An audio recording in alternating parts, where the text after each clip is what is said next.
Greetings! Thank you for tuning in to our channel. This is Smile Presents Storytime. We are very excited that you've decided to join us today. So just sit back, relax, and let's get ready to read. The Smart Cookie by Jory John and Pete Oswald. Greetings! I make cookie. I live in a bakery on a street corner near a river. Come on in. Welcome to our little community. It's a warm and supportive place to spend some time. Pretty fantastic, eh? These days, life is sweet, but my journey wasn't always a cakewalk. When I was younger, I couldn't have imagined fitting in here. For a long time, I didn't feel comfortable speaking up or sharing my ideas. I didn't feel like a smart cookie.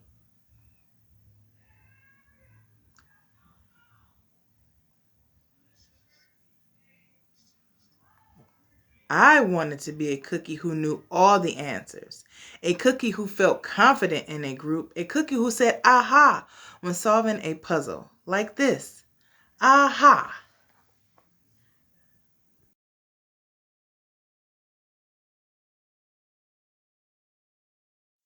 Looking back, I had some trouble in my early days. I went to school in a gingerbread house.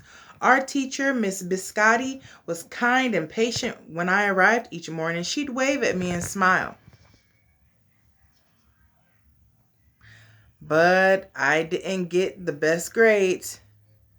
And I never raised my hand because I couldn't think of the answers as fast as the others. And I was the last to finish most tests. It wasn't because I didn't care, and it wasn't because I didn't try. Sometimes I'd get distracted and mess up. Even though I knew the material, those were the most frustrating moments of all. Once I misspelled the word dough. That was rough. Another time I added when I meant to subtract.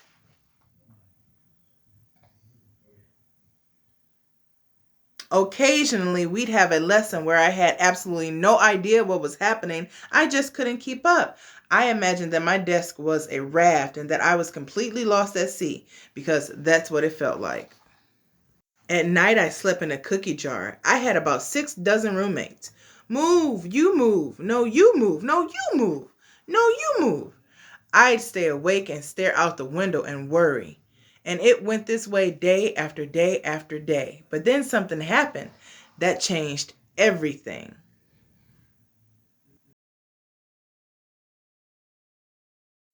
It all started with a homework assignment. Miss Biscotti requested our attention one afternoon. Tonight, I would like you to create something completely original. She announced, it can be anything you want. Please bring it to class tomorrow. That was it. There were no further instructions. Miss Biscotti winked at me as I gathered my belongings. I felt like I had a million butterflies in my stomach. Create anything? Something original? Due tomorrow? Gulp. When I got home, I immediately went to work. At first, I tried a cooking project. The results were half-baked.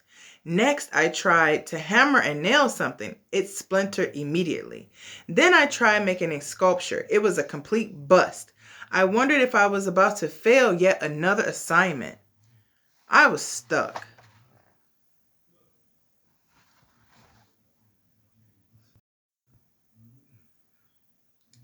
I stared out the window and watched the rain hit the river. There was something mesmerizing about the water, how it moved in such a chaotic way, swirling around and around, yet ultimately figuring out exactly where it needed to go. Aha! Suddenly I had an idea. I decided to write something original. A poem. I came up with a title based on how I'd been feeling. My crummy days. After that, the rest of it seemed to fall into place. I wrote and I wrote. I lost track of time. An hour went by in a flash. Aha, I said when I finished. I couldn't sleep that night, but it wasn't because I was worried. It was because I was excited. I felt like I had really accomplished something. I felt smart. The following day, Miss Biscotti asked for volunteers to share what we'd created. One kid showed off his original frosting art. Another kid revealed her sprinkle distribution machine. It was neat seeing how everyone was good at such different things.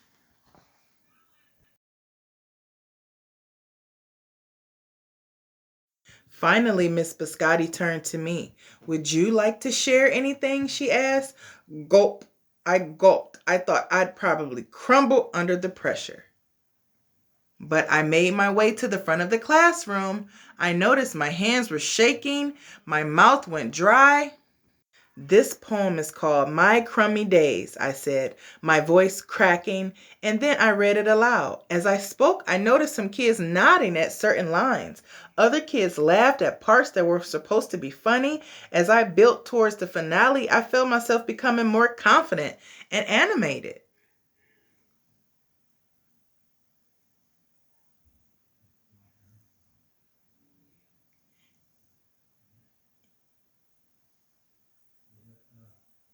And in the end, everybody clapped and cheered. I promise you this, I'll never ever forget it. Miss Biscotti was beaming. No one but you could have written that poem, she said.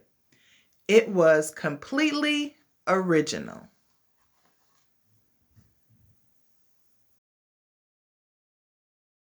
Aha! I had done it. I had created something and shared it with the world.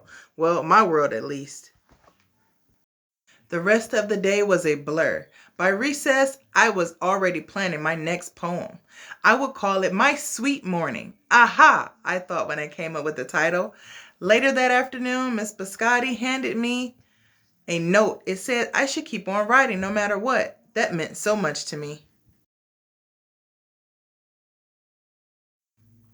School was a bit different after that. I wasn't so scared to raise my hand or ask a question or share my work. Sure, some things still don't come as easily for me as they do for others, but now I know that I can be smart in many different ways. You don't have to have the answers to every question or suddenly be great at everything all at once. You just need a chance to try all kinds of things to find out who you are and what you like to do.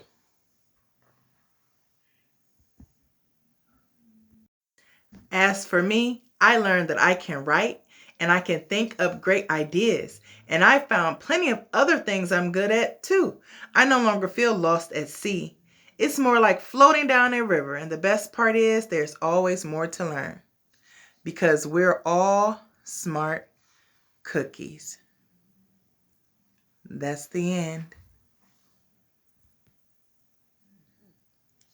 And look at baby and the kitty. They've enjoyed the story. Thank you again for stopping by. We hope you enjoyed the story. Make sure you like, subscribe, and comment. And don't forget to share it with your friends because there's plenty of others who would like to read stories with us. Don't forget, reading is fundamental. You are wonderful. You're awesome. You're amazing. You're intelligent. You are great. Don't forget it. We'll see you next time.